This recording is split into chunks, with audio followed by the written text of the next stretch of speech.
the TexAgs postgame wrap in studio edition, live edition on CW8 Aggieland and TexAgs.com. Welcome. It is presented by Tom Light Chevrolet. Shop online at tomlight.com. We're coming to you fresh off the field immediately following a 30-17 Aggie victory. Gabe Bach, Brad, thank you. We'll eventually get that loop figured out. Gabe Bach, Jordan Pugh, former A&M and NFL DB and former A&M safety, running back, former TexAgs analyst, current postgame. You've been at this for a long time. I still say, Brandon Leone, you're still with TexAgs as much as you do with us on the weekends. Hey, I'll take it. It's great to be a part of it. Hey, thank you guys so much for being here. 11 o'clock at night, coming off the field. What are your initial? I said before the game, I don't care how A&M wins this game. Find a way to be undefeated. Find a way to win this game going into the bye week, and they found a way to get it done. Yeah. I think it was the first ranked win at home since 2011. I think I saw that stat somewhere on Twitter today. That might be incorrect, Gabe. You probably got me on that. It's the first top 25 win of the Summerlin era at home. He's had 8 of them away from Kyle Field. Yeah. How about that? But none of them at home. Wow. He had to figure out a way to get it done at Kyle Field. And I think most Aggies, most fans, probably the players and the coaching staff had a feeling that this was going to be the one. Night game. Right. First night game with a ranked team at home with the new stadium. I mean, we've built that win last week, probably gave us so much confidence as a team and a program after playing so bad in parts of that game and closing it out. And you heard someone speak about how this team and how they're just different. Like how when he was on the sidelines, he could see the confidence that they weren't worried. Someone said Kyle Allen was laughing before the end of the game saying, we're going to walk down here and score. Right. It's a different mindset, a different mentality as a team. More mature. More mature. Maturity's huge. I mean, you said it all. Like you said, it's a more mature team. You see the difference. I think last week, that was their first test. And so they've been battle tested. So when you're going into SEC play, but you see the confidence in them, and that's something that you like. You know, when you look at the stats defensively, primarily, they don't look great, but they made plays. They got them off the field, and that's what you want. They got the ball back to the offense. Shoot, I'm walking off the field today feeling a lot better about the defense, even than the offense. This offense gained 516 yards, but I felt the offense left at least 14 points. There were 2 end zone drops. Ratley and Kirk. I thought Kyle Allen went over a quarter where he was stagnant and about 2 quarters where he was brilliant. And then so there's some Jekyll and Hyde at the quarterback spot, and they still scored 30 and still at 516 yards. And my initial reaction, I think there's some bad play calling too. I think we got cute instead of putting the game away. I think the game should have ended 8 minutes into the third quarter. Yeah. You know, I think it should have been 34-17 going into that fourth quarter. There's missed opportunities, but I think it's something we can build on. But the biggest initial thing that we need, I think we have to find our running game. We have to be able to put them away when it's time to put them away, and I think that's something that we missed on because we kind of kept them in the game a little bit. But we got the win. So let's talk about that for a minute. A&M's run game, they had 194 yards of rushing offense, almost 5 yards a carry. But I believe, Brandon, what Jordan's trying to talk about is when A&M had to run, they had a tough time picking up that yard, had a tough time moving the sticks with the run game in a lot of points of this football game. And this has been an ongoing issue, so we're building off of past experience moving forward because Alabama's coming. You're not going to do this vertical, horizontal offense type stuff in the run game.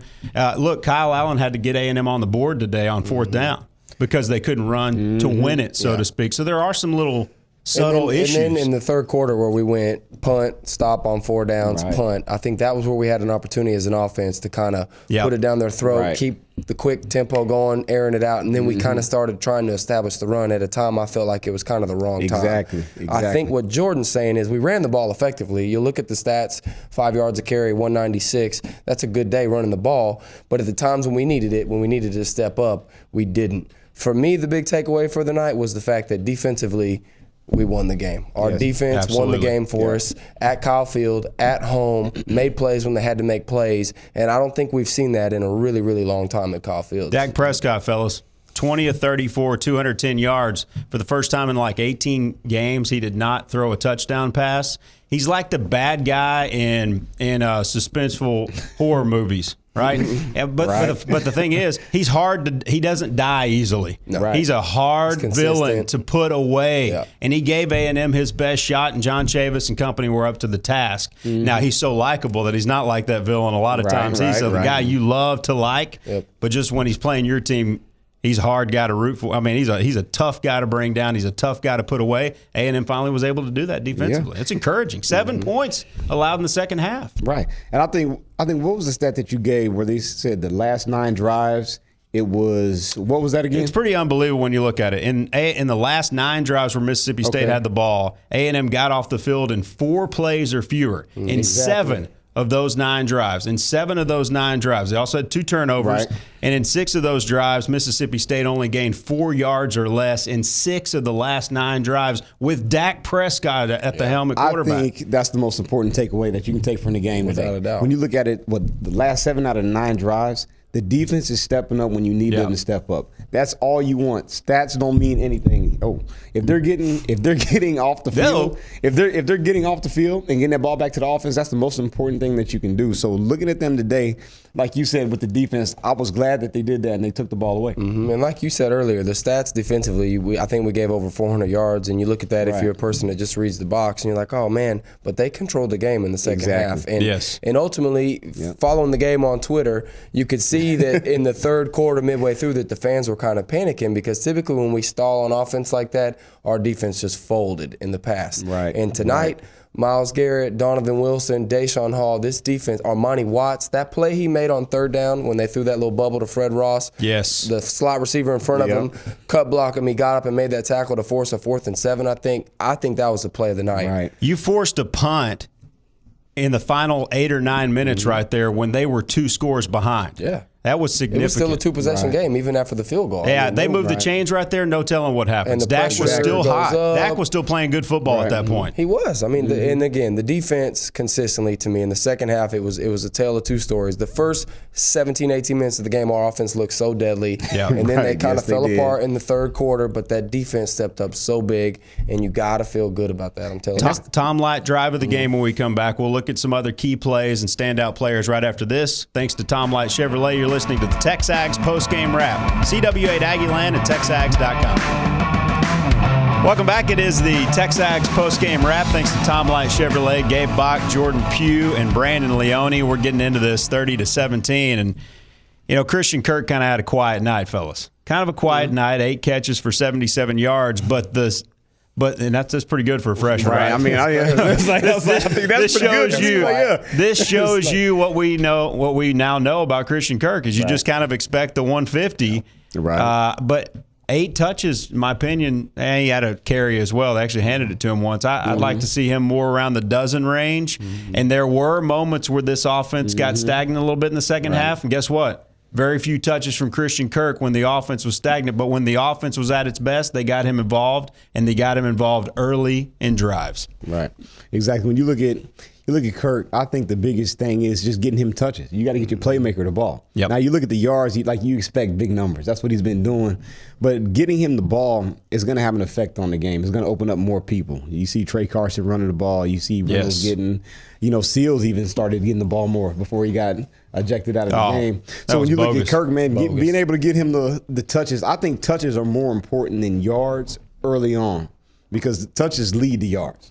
You know what I mean? It may not necessarily be through Kirk, but they may be through somebody else by opening up the offense. I think the point forward, so to speak, of this team is Christian Kirk. The point guard, the distributor, is Kyle Allen, but Christian Kirk is such a key piece. It opens up the door for the run game. I think Jordan nailed it. Opens up the door for a lot of things in this offense. Well, not only that. I mean, Christian, most of the time when he's getting the ball, he's coming in motion, he's stretching the defense, or they're attacking the middle of the field with him. And then I was watching SEC Network earlier this week, and I think it was Booger McFarland. He made a great point.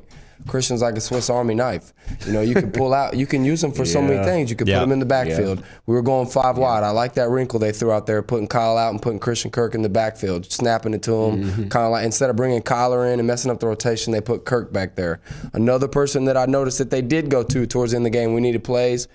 Number 11, man. Yes. He's making money, dude. Yes. I'm telling you, Josh Reynolds is making himself some money this year. Is he making so much money that he might ponder leaving after this year? There's no doubt. Because it looks like he's a pro out there right now. He's got to. He is elite guy. And, I mean, we're sitting up there watching him. It's like you're just looking around like number 11's going to make some good money. 7 for 141, 20 yards a catch, and big-time catches, too. Yes, what about the pass, a beautiful pass Kyle threw to him out of the back of his own end zone 3-yard line. where he stepped up, and there was pressure right there. And Josh was covered, and but it doesn't matter. He adjusted. Well, he's so good with the balls in flight. You got to look at it this way. Kirk is his best friend. The reason why Kirk is his best friend is it creates one-on-one matchups because you have to key Kirk because you can't keep both of them. Exactly. So it's one of those things where if you're Reynolds, it's like, yeah, keep doing your thing because you're creating one-on-one matchups. And you think about it, he really doesn't touch the ball a lot. I think it had seven on tonight. 7 touches. Maybe that was the most he's had so far this year. It is. I'm not sure. So when you look at it, he's got maybe 3 or 4 catches, but they're big time catches, and the majority of his catches are touchdowns. Ricky Seals-Jones was having a really good night, and it was more than just 5 catches for 34 yards. You know, this was a redemption game for this whole wide receiving core, and they had some drops. They dropped 2 balls in the end zone, but only had about 3 or 4 drops in total. And when the game, especially early, they got off to a really good start. You could tell how locked in they were. You could tell how important this game was to them. They're kind of talking a little bit of noise, but Ricky didn't have the drop that he had last year post-Arkansas against Mississippi State. He caught the ball on 4th down that got A&M off the mat, and that was big. And then for him to get ejected on a bogus targeting a defenseless defender. I've never heard of this once ever. What a ridiculous call by Ricky Seals-Jones. The fact that he blocked a guy that's 5'10" and he's 6'5". It's disappointing as a former player because you know even as a DB I would have taken that block and been like, that's a great block. It's part of the game. That's a football play. It's part of the game. And if they continue to call the targeting rule like that, it's going to change the game. Well, what sport are we watching right now? This sport that we love. Here's the mindset as a receiver or as a blocker, even as a DB. Blow out ACLs because I can't hit them anywhere above the chest because if I do, I'm getting kicked out of the game. So we're taking out knees now. And then the thing you hate too is you hate how it messes up the flow of the game. So he had a flow going. You finally saw him step up. You finally saw him start making plays, man. And then he was physical. You know, you got a big old 6'5" guy like that. He makes the block. I'll tell you. I don't know what you can do. He's been blocking really well, guys. That's what I was going to say. To me, if you want to try to put a thumbnail on when the play calling kind of started taking a turn more towards the south, I think it was when Ricky went out. I think because then you started bringing 47 in a lot. Sabian Holmes came in there. I love Sabian. But when Sabian came in there, that's a good point. Dude ran right by him and tackled Kyle Allen on his own read. That's a good point. First play. Whether Ricky, for me, it was so important to get number 9 involved again in the passing game. But you saw when he went out how much he impacts the game as a blocking receiver as well. So that's true. It was a big loss for our offense and probably for Spav as a play caller because he was in such a groove. 9 was beating his man. He was blocking well, and it just kind of changed the game a lot and put us behind the chains on that drive as well. Couple of notes. James White gave it a go. Then all of a sudden he was out, lower leg. Man, I feel bad for that kid because he just come off the back injury, then found his way into the game. He was about to get in the rhythm flow of the game, and suddenly he's out. I feel just as bad for Otaro Alaka, who finally started working his way back and then had to miss the second half of the Arkansas game, did not play today. We still don't know what happens with Speedy Noel. We're talking about this receiving core with all these weapons, and the second most explosive guy, I'm not going to put anybody ahead of Christian Kirk right now, but right there in that range, in that group, is Speedy Noel. He hadn't done anything yet this year. That's what's unbelievable, and I wasn't even going to mention it tonight, is you watch Ratley, and he's played pretty well, but he drops another one right in his chest in the end zone. Speedy Noel, when he gets back and he gets healthy, and whatever's going on, none of us really know, and whatever, if he gets on the right foot pages with the coaches, that dude is the most electric dude I've ever seen with the ball in his hands. We got to get him back because he talked about Kirk being Josh's best friend. When Speedy comes back, then he's Ricky's best friend, he's Kyle's best friend, he's Kirk's best friend. It changes everything. Jordan, you want to win the SEC? Have Speedy Noel come back and make this a complete unit. That's exactly right. When you look at Speedy, like you said, I'm full agreement. Most explosive guy. Now look at it like this. So you got James White who's out. You got Kirk and you got Speedy. You can use those guys as running backs, more like Percy Harvin type guys. Now, let's say you got Speedy, you got Kirk, you got Reynolds, say you get Seals, right? So you're looking at it, who do you key on defense? You can't. Who do you key? And if you're sitting there, if you're Reynolds, you're really loving it. You're loving it. One-on-one matchups. It's one-on-one every game. Kirk, one-on-one matchups. Speedy, one-on-one. You look at it, it opens up the running game too. Opens up the run. So it's one of those things where you got to get them back. And you talking about winning the SEC and taking control of that, I think that's huge. Yeah. Tom Light drive of the game, and we'll close it down. A quick look ahead to 2 weeks before Bama. Might be a top 10 matchup at Kyle Field. So we got a lot to talk about as we close out the Tom Light Chevrolet TexAgs postgame wrap. CW8 Aggieland at TexAgs.com. Welcome back. It is the TexAgs postgame wrap. The Aggies win it over Mississippi State, 30-17. A&M improves to 5-0, 2-0 in the SEC. Mississippi State falls to 3-2 and 1-2 in the league. A&M 5-0 for the first time back-to-back seasons since 1940 and 1941. It's pretty sweet to get into November where the weather cools down and you don't have a loss on your ledger. Gotta love it. That's pretty good stuff. Our program presented by Tom Light Chevrolet. It's time for the Tom Light Drive of the Game. I'm going to let you guys take it first. I've got mine. I think all three of us are different, which is pretty fun when you got a game like this. Jordan? Jump it off, Jake. Jordan, take the first one. Mine's the Donovan Wilson fumble, man. I think that's the biggest forced one. fumble. The forced fumble was third quarter, right? Yes, it third was. Quarter. So when you're looking at that changed the whole outlook of the game. You know, Mississippi State was driving. They had a way to get back into the game, and that was a crucial turnover. You know, we can look at the one with Myles Garrett, but the one that Donovan had, it was the way Mississippi State was driving. They were changing the momentum of the game. It was a 14-point game. And it's just, when you look at what Donovan did, I loved how it changed the outcome, and then it got that ball back. You know, of course, got the ball back to the offense and did that, but the defense was starting to give up some ground on the running game. They're starting to give up some ground with the passing game. So it's something that happened at the perfect time, and it needed to happen. That was my drive, man. I just think that play was so crucial, and the timing was so important. I think that was big. And A&M went right back on defense after, I believe, a punt.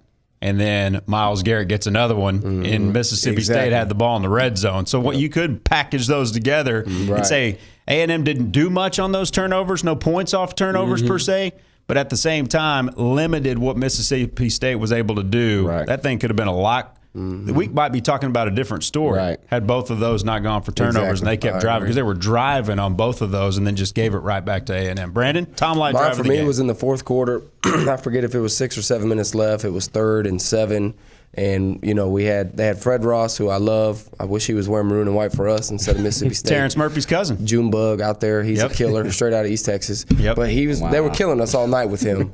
But he was at the slot. They had Armani over there. And the guy in front of Fred tried to cut Armani. Armani went to his knee. Fred had open space. I mean, he had room to go. Armani got back up, tackled him for probably a 2-yard gain. And then Chavis's defense, with pressure, with man-to-man type thing for the DBs, safety's got to make plays on the back end. And that was a huge play because they're driving down to make it a one-possession game with 6 minutes left. So like he said, seeing Donovan Wilson make plays, seeing Armani Watts, seeing Justin Evans come downhill. These 3 safeties are giving our defense a lot of confidence and an ability for Chavis to put a lot of pressure with the front 7. And that was an area of deficiency for Armani Watts. Did he miss a couple? Yeah, but he's making more plays than he's not in the run game, and he's a physical player. I will tell you this, the unsung hero was Obi Oha. I think a lot of people overlook him. He's at the D tackle position. Didn't really make a lot of plays, a lot of tackles, but he forced a lot of plays to our playmakers. You know, he had that one big play. Well, I thought it was a fumble on Dak Prescott in the end zone. But when you look at what he did, he shined without shining.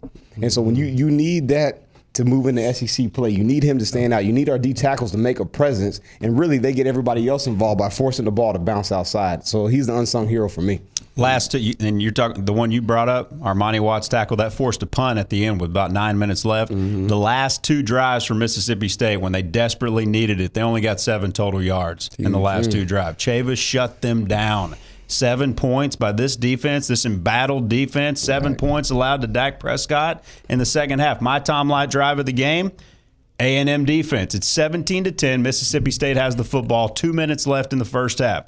If they get 1 first down, they're going to at least keep the ball to half. It's a 7-point game at Kyle Field with 104,000 strong, 104,455. The most people Mississippi State has ever played in front of in their whole in the history of the program. Okay, they're about to take a 7-point deficit into the locker room, feeling really good.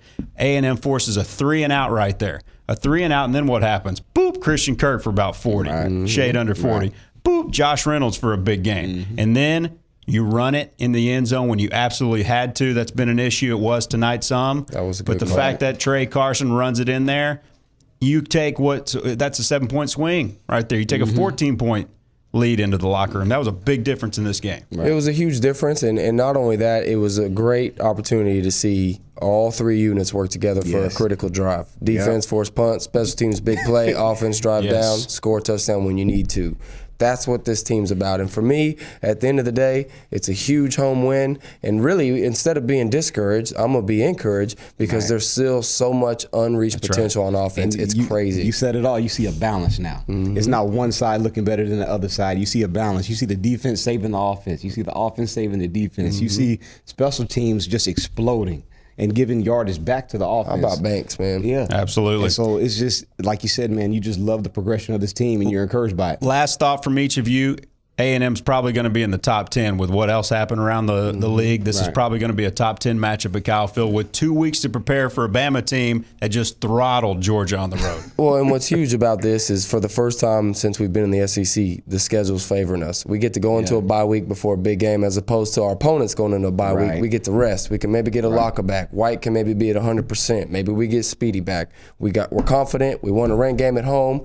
The prime time's going to be here again, and it's an opportunity to put ourselves on the big stage. Huge game coming up. I think we're full strength. They're coming off a game against Arkansas. Arkansas is going to beat up Alabama. So I think, like you said, it's prime positioning for us to take control of the West. I think it's big for us. I think the momentum can't be greater than what it is right now. Yeah. And so you got to be excited about that. The opportunities out there. It's huge. Well, every team's got holes. Does A&M have holes, guys? Yeah, they got holes. But every team right now has got holes, and the defense looks like it's trending upward. Which is I very agree. And I know we're running out of time. Jordan asked the question right before this. Who's the 4 right now? Who knows? It's Who crazy. knows? You absolutely can't say it right now. There's a lot of football left, and that's a good thing. All right, we are out of here. Hope you enjoyed it. Thanks to Brandon Leone and Jordan Pugh. The Aggies win it over Mississippi State 30-17, 5-0 and 2-0 in the SEC. Post-game wrap from TexAgs.com and Tom Light Chevrolet.